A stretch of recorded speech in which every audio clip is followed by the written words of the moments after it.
All right, we're preparing to go live. Any minute now, we'll be live. And once we are, hopefully I'll be able to answer your questions. You'll be able to see me and hear me, and we will be off to the races. So, welcome along. In this episode, we're going to be talking about weapon mastery. This has been a conversation I've been wanting to have with you for a long time.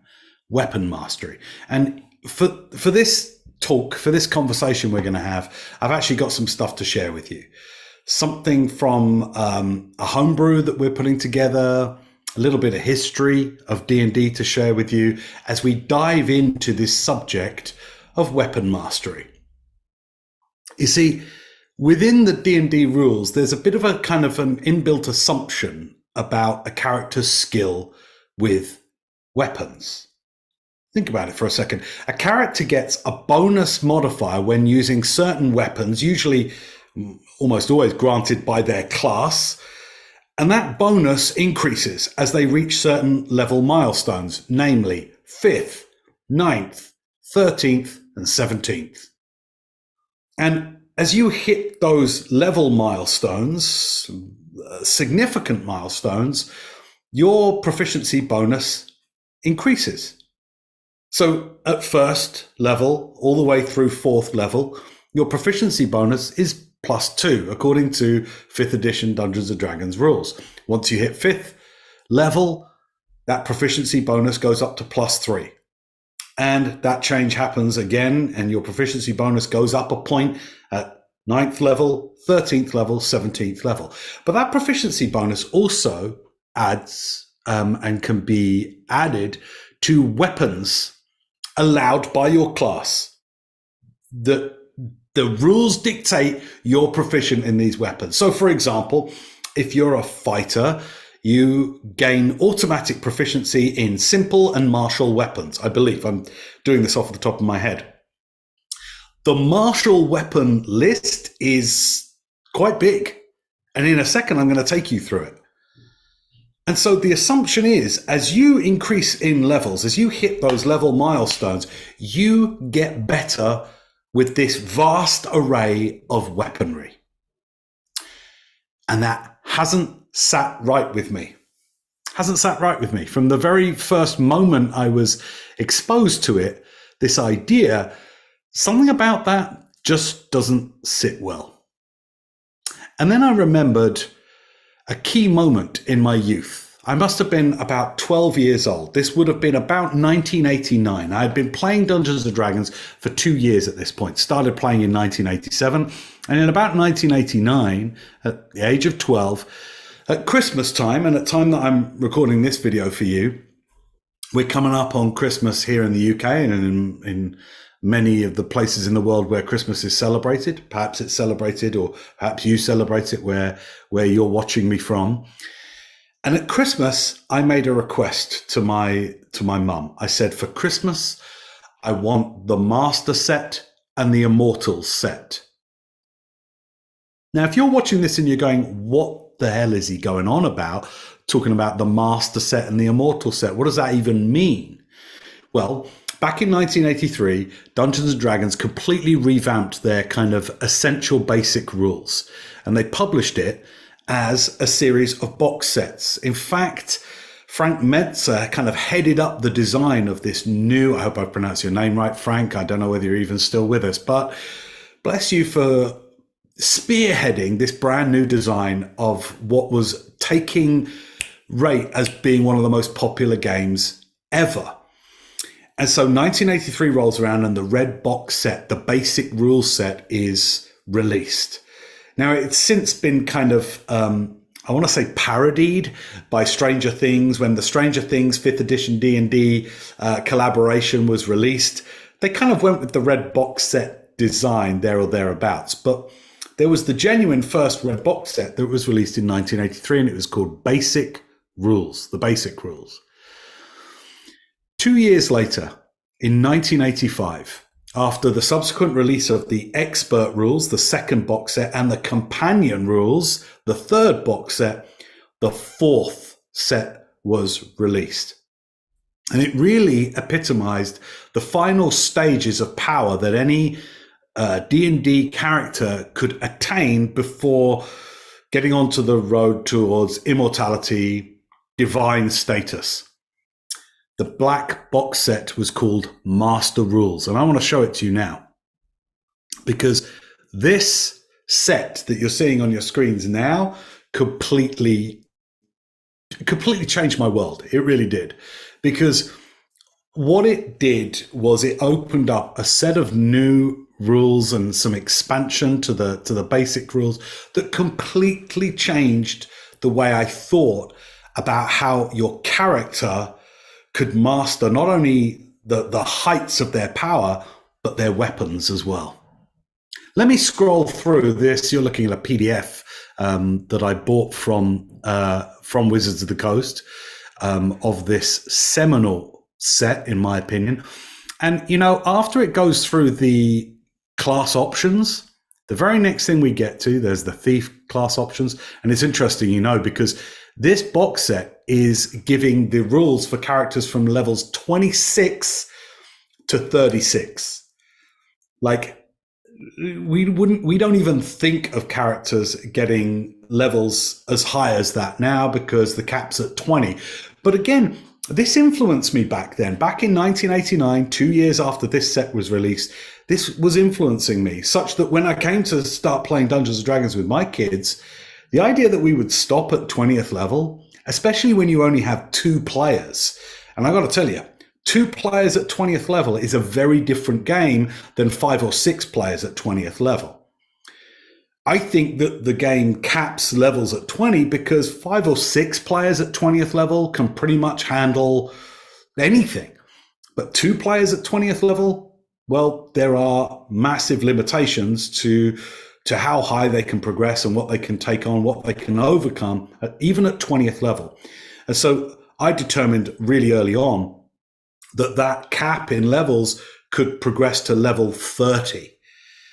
And I found a wonderful rule set on DM's Guild that helped me understand how we might use epic rules in our game. And we did. At the end of campaign 1, if you scroll here on our YouTube channel and you check out the final few games of our campaign, when we leave my kids' characters, when we leave them, they're at level, I think it's level 23. It might be level 24 where we actually left them. And they had, that's it. They were at level 23 in their main class. And in their second class, they were at 7th level. So we left them at 30 levels of experience at the end of campaign 1. And that was important. That was really, really important because, to get the balance of threat and be able to help them take on some of the massive, continent-shaking challenges, they had to progress past 20th level, quite frankly. So it was this box set that really, really opened that up to me, the idea that a character could progress as far as level 36. Crazy, right? So in this, the player's rules, right? The Master Player's book from this set, released in 1985. I got it for Christmas in 1989. And, when I got this set, I quickly devoured all the class options and all the special powers and renewed spells and all these kind of things that the classes would get. And as we get past the class options, we get into new weapons and armor. And I read something on this page 15 of the Master Player's rulebook, that suddenly put tingles down my spine. And I was like, oh my, we're in store for a treat here. And it's midway down, or almost 2/3 of the way down, that central column. It says weapon mastery. Weapon mastery. And this, I could try and put this into my own words, but I think that this set puts into words my sentiments exactly. You see, and I'll read what you can see on the screen there. It says, in the current combat system, each character automatically knows how to use all types of available weapons within the restrictions of his or her class. Now, think about that for a second. That's true even in the current rules, the 5th edition rules of Dungeons and Dragons. Each character automatically knows how to use all types of available weapons within the restrictions of his or her class. So a first level fighter In Dungeons and Dragons, 5th edition, just think about this for a second. A first level fighter in 5th edition D&D automatically knows how to use all of the martial weapons and all of the simple weapons. Crazy. Not only that, but they are proficient in them as well. Well, this blows my mind. You're proficient in them. That means you get a bonus with them, right? The optional weapon mastery system I'm reading here now, this bit here that I'm maybe easily apply. Oh, excuse me, I've skipped on a little bit here.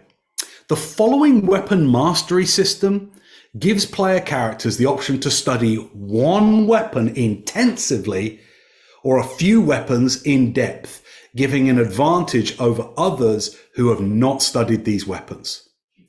The optional weapon mastery system may be applied easily to all characters who start at first level. Well, now I was gripped. As I started to devour this set back in 1989, right, 33 years ago or so, I'd only been playing the game for a couple of years, I was hooked. And when I read these rules that I'm about to sort of like skim over with you, when I read these rules, I went to my brother, who was my dungeon master. It was just him and I. That was our campaign. He was a dungeon master. I was the player. We did solo D&D. And I went to my brother and I was like, please, can we use this in our game? Because I really want my character, Nimblefoot, who was now a 2-year-old character, not 2-year-old in game time. I mean, he'd existed as a character, as a fictional character for 2 years. I was like, I want him to have extraordinary ability with one weapon, and that weapon, daggers. I want him to be kind of famous. Even if he isn't now, he will one day become famous for his extraordinary ability, like superb, supreme, beyond, like almost divine powered, ability with this weapon. That's what I have. And I gave my brother the backstory for it. I was like, he grew up in a traveling carnival, and his parents, his dad was fantastic with daggers and would throw daggers at the carnival and taught him how to use them at a very young age. So at a very young age, he kind of didn't have any fear whatsoever with daggers and knives and everything. And my brother was like, yeah, love it. No problem. Let's look at it. And so I showed him these rules. And what these rules do, and I'm gonna kind of zoom in on the bit that was interesting to me and made my 12-year-old brain just go, was this.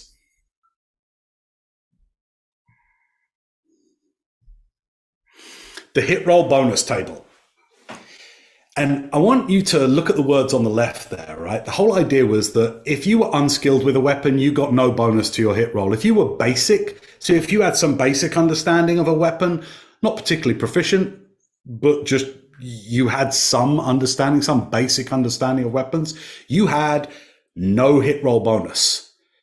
If you trained to become skilled, you got a +2 bonus to hit.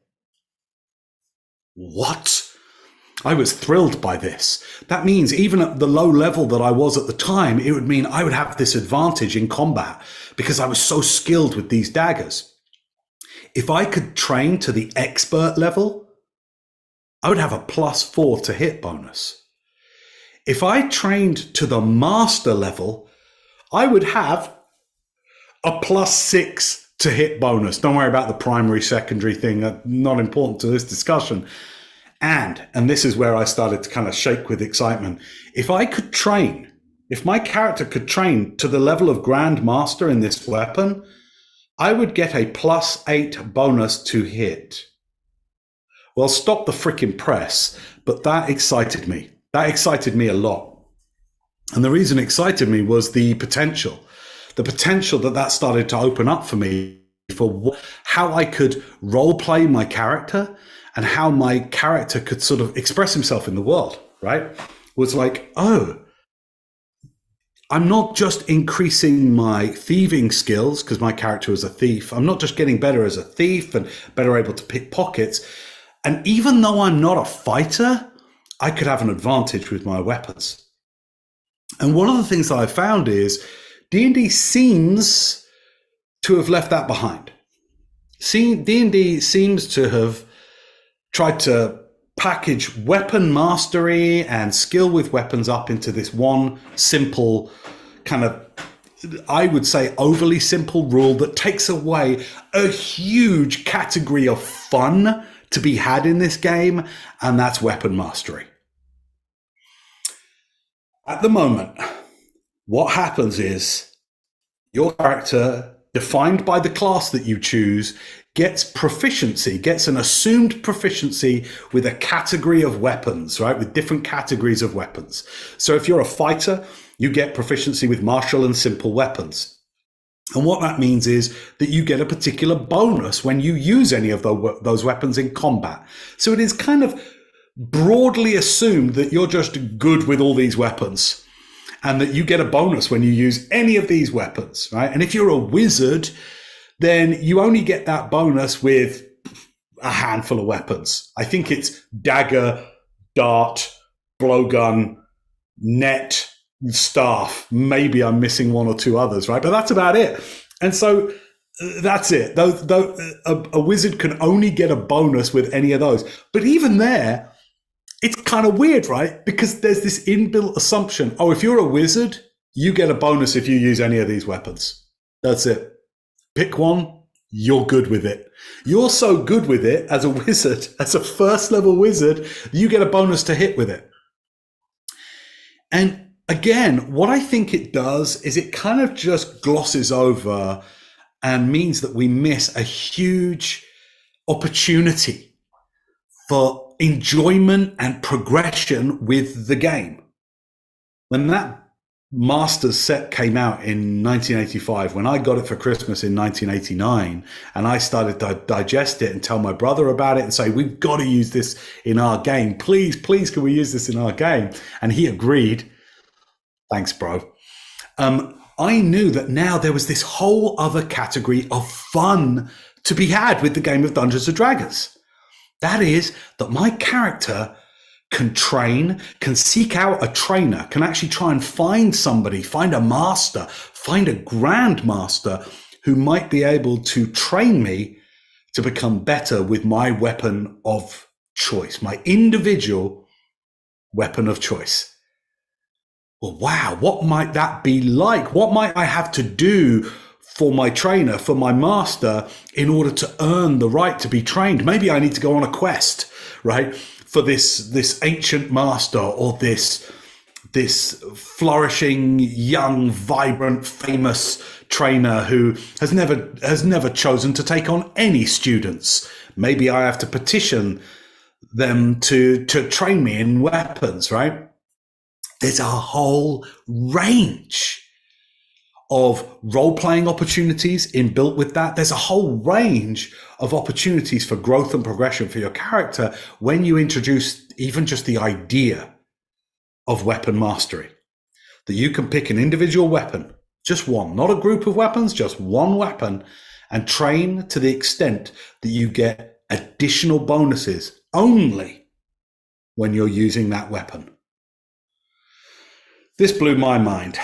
33 years ago, this blew my mind, and it was a huge part of the way in which I progressed the character that I played at that time and continue to play to this day, Nimblefoot. And one of the things that I knew early on I wanted to be a defining characteristic of my character was his infamous ability with daggers, with knives and with daggers. And current D&D system doesn't really allow for it. You know, the assumption is that a character starts with skill with a list or types of weapons allowed by their class, and that their ability with those weapons increases as their levels increase. But how? I mean, throughout D&D, as you gain levels, your ability to hit a monster and the chances, the probability that you hit a monster gets easier with experience. So that goblin you fight at first level, it is easier for you to hit that goblin at 20th level than it was for you to hit it at first level. The probability that you hit that goblin at 20th level is much higher than the probability of you hitting it at first level. By default of either the hit roll tables that we used to see in the player's handbooks of past editions, or currently with our proficiency bonuses. Even with no magical items, even with no modifier granted by strength or dexterity, still your chances at 20th level, the probability that you hit that goblin is higher than the probability at first level. And you know what? That makes sense.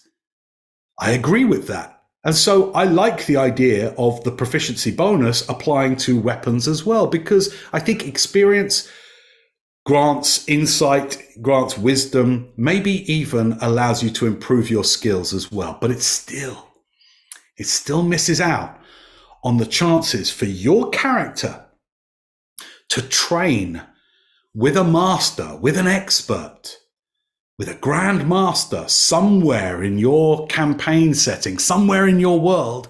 It misses out on the chance of your character being able to train with a master, with a single individual weapon, not weapon type, not group of weapons, but a single weapon, and be able to gain additional skills. And that's why in campaign 2 of our stream, of our game, I'm going to be reintroducing the weapon mastery rules. Now, I've had to homebrew them somewhat for the 5th edition, because to add a +8 modifier when you hit Grandmaster to hit is going to be off the charts crazy. But I've started to do this, and I'm going to be sharing it inside our Discord. So make sure you get along to discord.everytenday.com, discord.everytenday.com. Chuck it in your mobile device, your tablet, or your computer, and you'll get access to it. Come join us there, because that's where I'm going to be first sharing the brand new weapon mastery rules that we're going to be bringing in. Just to give you a little appetite of what it's going to look like, is effectively part of the weapon mastery requires finding somebody who can actually teach you. And this to me also adds huge potential for opportunity and adventure to the game. Thus far in D&D, oftentimes, why do we adventure? Well, we adventure maybe to kill monsters and get treasure. We maybe adventure to explore, to interact and meet with strange new creatures and characters all around the worlds and the realms that we explore together. Why else might we adventure? And I think a huge reason to adventure is because we are looking for a trainer. We're looking for a master. We're looking for, or mistress for that matter. I use the term completely kind of, what would you call it? Free of any reference to gender. We're looking for somebody who might be able to teach us. I think that's a wonderful opportunity for adventure, is to listen for rumors, find word of that retired old warrior, to find out rumors, follow rumors of the lone monk that defeated the orc horde, and to track them down. Where are they now, and will they teach me?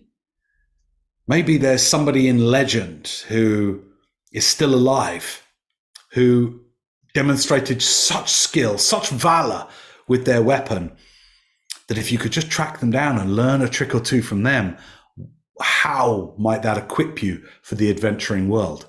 So thing number one that reintroducing weapon mastery to the game, I think brings to our campaign, or will bring to our campaign, is this idea of added choice for adventure. Not just adventuring because the blacksmith's daughter's been taken by the goblins, but the blacksmith's daughter is actually she's all grown up now. The blacksmith has long died, and the blacksmith's daughter is a renowned hero and an absolute expert with the whip, right? With the whip and flail.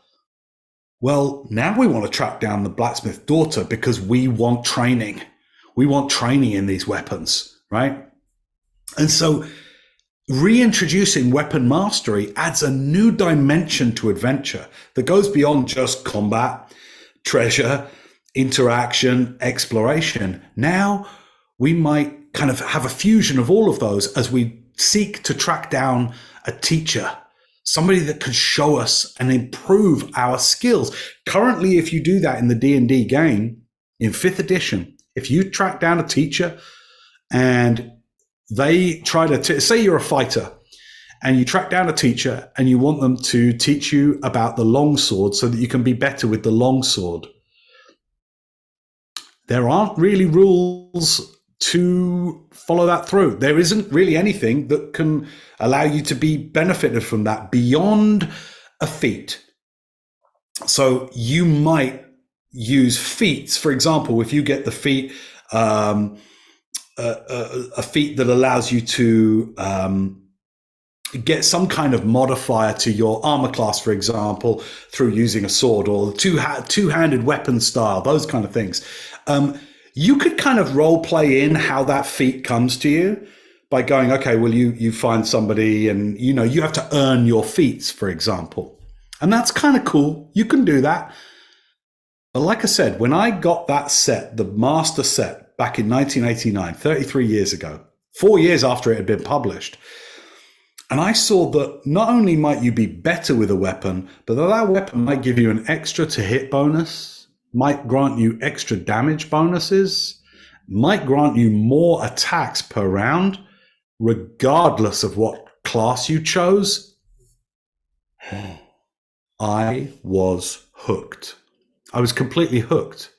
Because to me, choosing my first character, Nimblefoot, still my character to this day, featured as a DMPC in campaign 1, right, is a thief, was ostensibly to begin with a thief. Later went multi-class into with AD&D rules. The first edition AD&D rules took ninja, took monk, and then took psionic when 2nd edition came out. So I ended up with 4 classes, right, that I was kind of stretched through.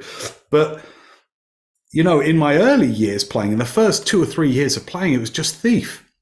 And it gave me an opportunity as a thief character to not only have these thieves' abilities, but to also be able to rival the skill of a well-trained fighter with the single weapon that I became highly trained with, the dagger.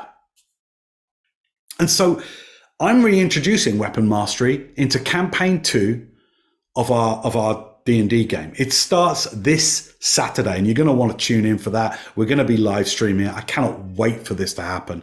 And the great thing about it is, by introducing weapon mastery, I believe it gives an added flavor, an added dimension to your D&D game that, I don't know about you, but as a kid playing the game, I was always totally keen on. Watching films like Star Wars and recognizing that a character like Luke Skywalker wielding a lightsaber pretty badly, I recognized early on that the skill with the weaponry, comparing Luke in Star Wars to Luke in Return of the Jedi and his ability with the lightsaber then, when we see him come back to face Darth Vader and them having this duel, I grew up with that stuff. I grew up with the idea that it didn't matter what class you were, who you were, you could train with a weapon to extraordinary heights. That the current game system, the current combat system in D&D 5th edition doesn't really give you much rules to help you explore that. That's why we're going to be reintroducing, because I didn't come up with this. I'm merely adapting those same rules. I'll put them up on the screen again in a second. I'm really adapting those same rules that I stumbled upon with delight back in 1989. Let's take a look at them again. I'm just going to share my screen here so you can see this. But when I got gifted the master set, so let me just zoom out here. This is a PDF that I bought from Wizards of the Coast. This set changed my worldview of D&D. It was already changed when we started playing with the red box basic set in 1987, 4 years after it was published. And this black set, the master set, was published in 1985, 2 years before I started playing D&D. And in Christmas 1989, my mum bought it for me, along with the Immortals rules, which was the 5th and final box set. But this one was the one that really impacted on me, because the rules in here, the expanded rules in here, really showed me the zenith of potential power that your characters could climb to, could rise to through the game of D&D. And it gave rules that helped explain and describe and you to run your character from levels 26 through to 36, right? Just crazy levels of power. But after they discussed the rules expansions and the added bonuses that your characters get for the different classes, on page 15, something caught my eye. And it was this: weapon mastery. And this sentiment expressed here on page 15 of the black set, of the master set, really spoke to me. It says, in the current combat system, each character automatically knows how to use all types of available weapons within the restrictions of his or her class. That still stands to this day, by the way. That rule still stands to this day. The following weapon mastery system gives player characters the option to study one weapon intensively or a few weapons in depth, giving an advantage over others who have not studied these weapons. The optional weapon mastery system may be applied easily to all characters who start at first level. Well, when I read that, I ran to my brother and I said, please, bro, please, can we do this with our game? And he was like, sure, because it was this on page 17 that really captured my heart about weapon mastery. It gave options and rules to help explain a hierarchy of training that you could go through from unskilled, no hit roll bonus, all the way up to Grandmaster with a +8 hit roll bonus. And it gave the rules for making that a reality for your character. Well, that was it. All I dreamt of from that moment forward was, oh my word, could I get my character up to Grandmaster level in daggers? My character Nimblefoot up to Grandmaster level. And that became something I obsessed over. You don't get to have that same obsession in the current game of Dungeons and Dragons. And I, for one, think that misses out on some of the fun, some of the wonder of the game. Is not just improving with spells, not just improving with certain core proficiencies or abilities or magical abilities that your character has, but your character being able to train with a weapon, with an individual weapon, up to such a high degree of mastery that it gives you a distinct advantage. And so that's exactly why in our new game, I'm going to be reintroducing these rules. I've kind of rewritten them to fit with the 5th edition system. And I'm going to be putting them out in our Discord for people to check out and let me know what they think. What do you think about that?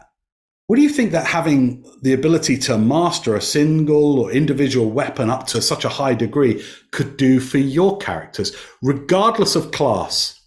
Because at the moment, quite rightly, the fighter class has the broadest rules, if you like, and rule sets for being able to master weapons, do special things with your weapons, do special tricks and tactics with your weapons.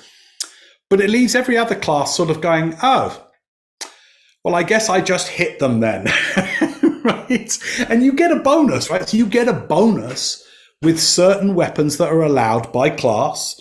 And so the rules say, listen, you get a bonus. If you use this group of weapons or this type of weapons, you'll get a bonus. Oh, and by the way, that bonus will go up at 5th level, and it will go up at 9th level, and it will go up at 13th level, and it will go up a final time at 17th level.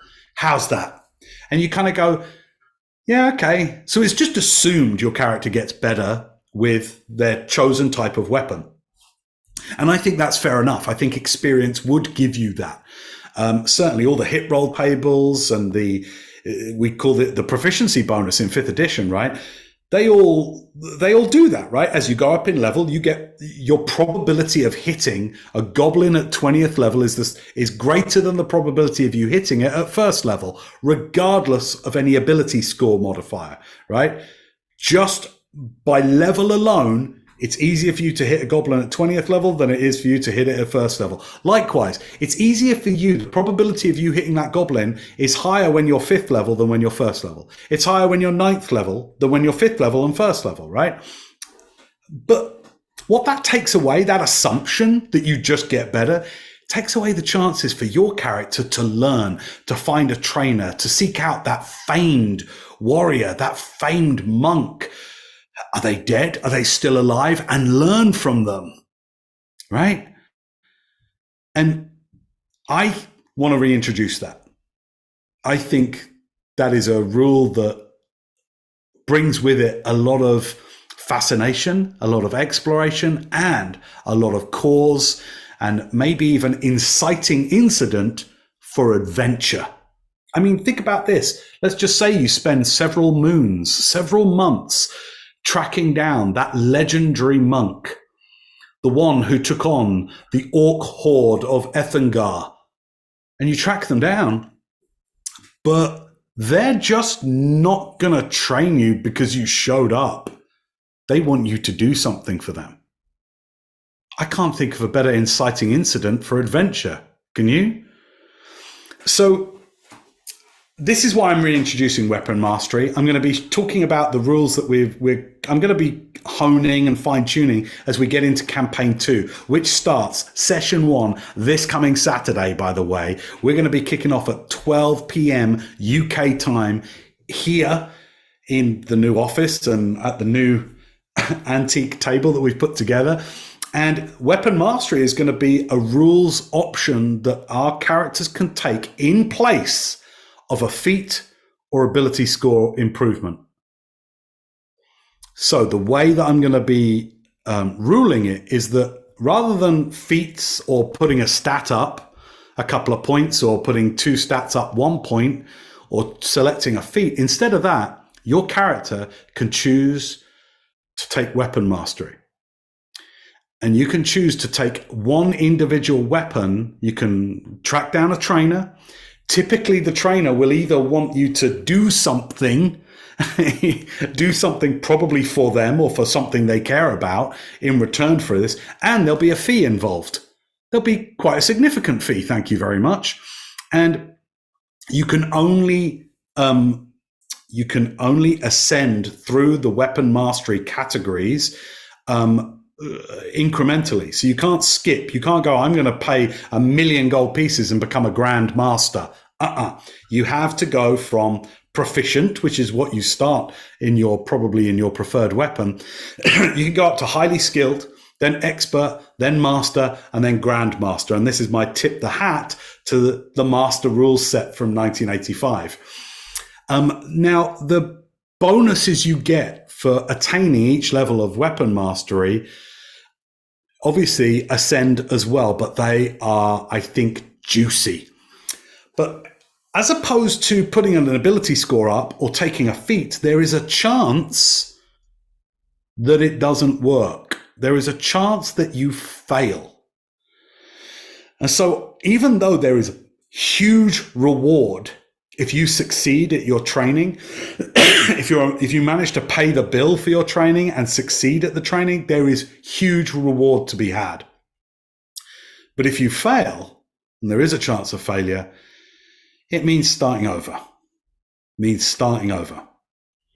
So with that, there is massive reward, but there is massive risk as well. So just to give you a little taster of some of the rules, if you go from proficient up to highly skilled in a weapon, in an individual weapon, not a weapon type or a grouping of weapons, but a single weapon that you choose, if you train successfully and become highly skilled, you get a +1 attack and damage bonus. You get a +1 AC when you're using that weapon, and you get a +1 to your initiative roll. That's significant.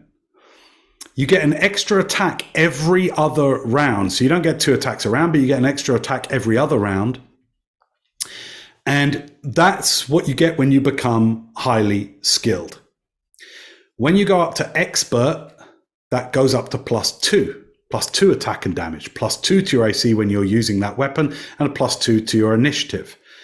And you get an extra attack every round at this point. And anyway, it stacks, right? So it doesn't stack. So it goes from +1 to +2 when you go from highly skilled to expert.